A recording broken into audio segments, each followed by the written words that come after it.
In this video, I'm going to earn $1 billion, the maximum amount in the game. The most exciting part is that we'll start from absolute zero. No land, no equipment, and of course, no money in the balance. And naturally, taking out a loan is not allowed. So, if you are interested, subscribe to the channel and let's get started. When we arrived on the map, we had no money at all. So, I decided to earn my first capital by taking on contracts. There were many interesting jobs available, so I carefully reviewed each offer to choose the most suitable one. My attention landed on weeding a field. Since we didn't have our own equipment, we decided to use the rental function. This meant we would earn slightly less money, but it was better than nothing. We collected all the equipment assigned to us and headed to the field, where we began removing all the weeds.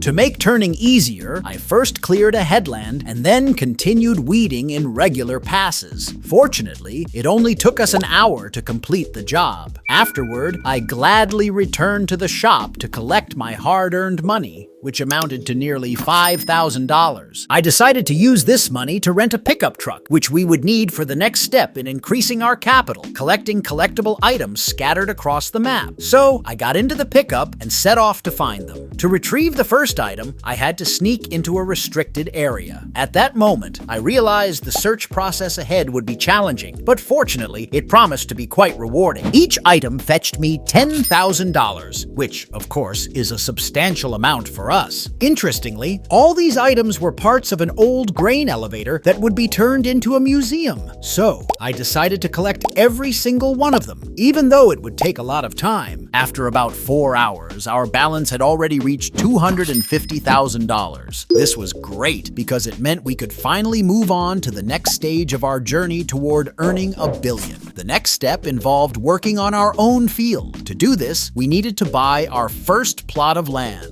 I thought field number 60 would be perfect for us, as it was already planted with wheat, meaning all we had to do was harvest it. To accomplish this, I needed to rent the necessary equipment for the job. First, a harvester for collecting the crops, as well as a tractor with a trailer for transporting them. Altogether, we spent $21,000 on this. To save time on transporting all the equipment, I hired a worker to drive the tractor while I headed to the plot on the harvester. Upon arrival, we immediately began harvesting. I also enabled the straw swath feature so we could sell the straw later and make some extra money. Even though it was starting to get dark, we kept working. Resting wasn't an option yet. After filling the harvester's first tank, we unloaded all the wheat into the trailer. Luckily, the trailer was large enough to fit the entire harvest from the field without any issues. Since it was already late, I decided not to sell the harvest right away. Instead, I chose to build a small house where we could spend the night. It cost us half of our capital. After finishing construction, we went to rest until the next month. The next morning, as soon as I woke up, I decided to sell our harvest. I found a location offering the best price per 1,000 liters and headed there.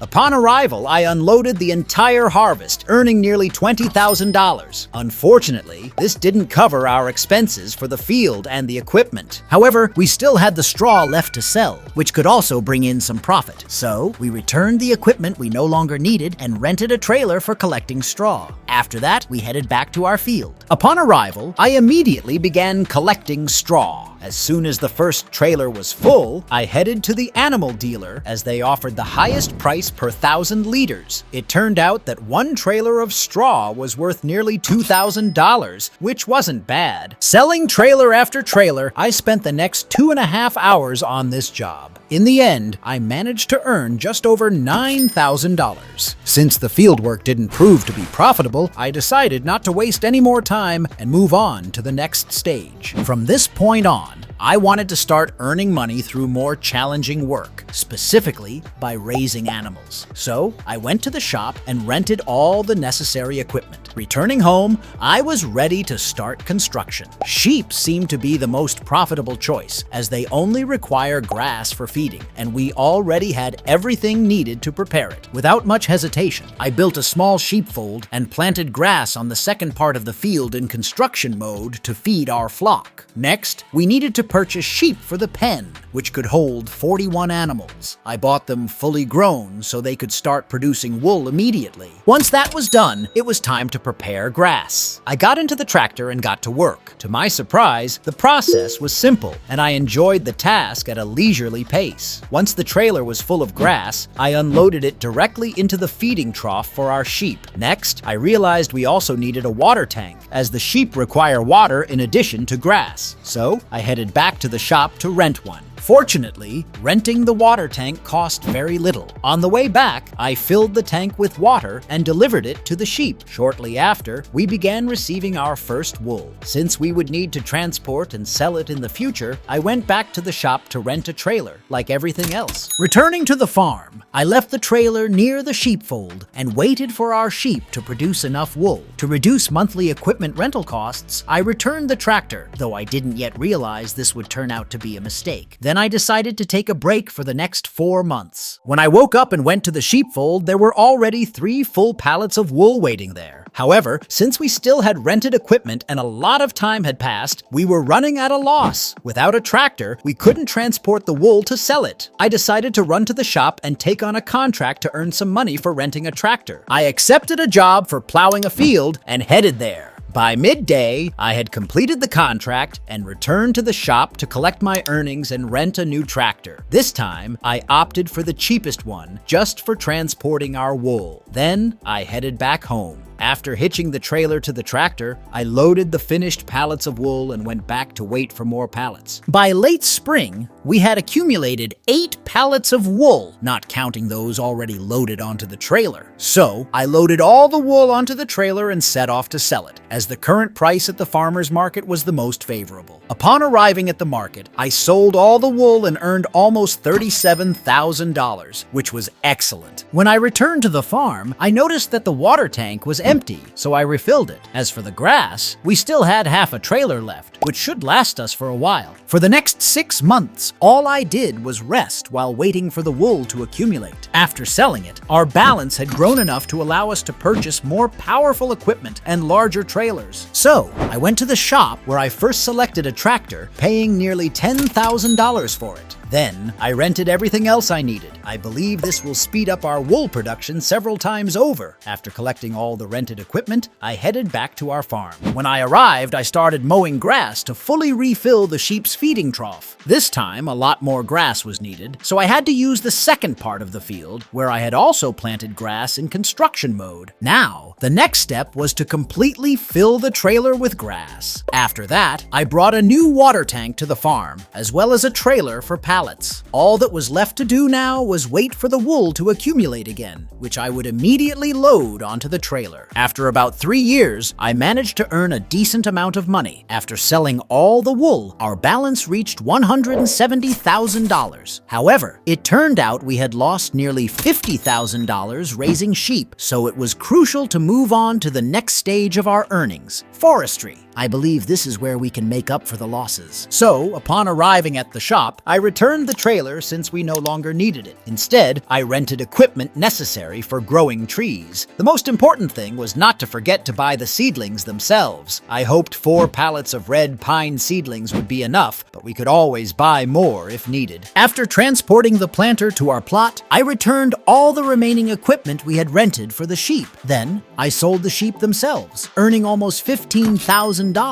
Finally, we could focus on forestry, so I began preparing the plot for planting. Despite the simplicity of the task, the entire process took quite a bit of time. On top of that, the seedlings we purchased were only enough for half the field, so I had to buy more. This time, I got 6 pallets and rented a trailer to transport them directly to the plot. Once loaded, I headed back to the farm. After finishing the planting, I returned all the equipment to the shop to avoid rental fees, a mistake I had made earlier when dealing with the sheep. Then I rested while waiting for the trees to grow. After about 4 years, the trees had grown very large. I believe they will bring in a significant amount of money. It was time to head to the shop to rent equipment for cutting down the trees. At At the shop, I rented a forestry harvester and drove it to the plot. However, once I started working, I realized that the machine couldn't handle the trees. The trunks were too thick and the saw couldn't grip them. This meant I needed something more powerful. The only forestry harvester capable of cutting down our pines was extremely expensive.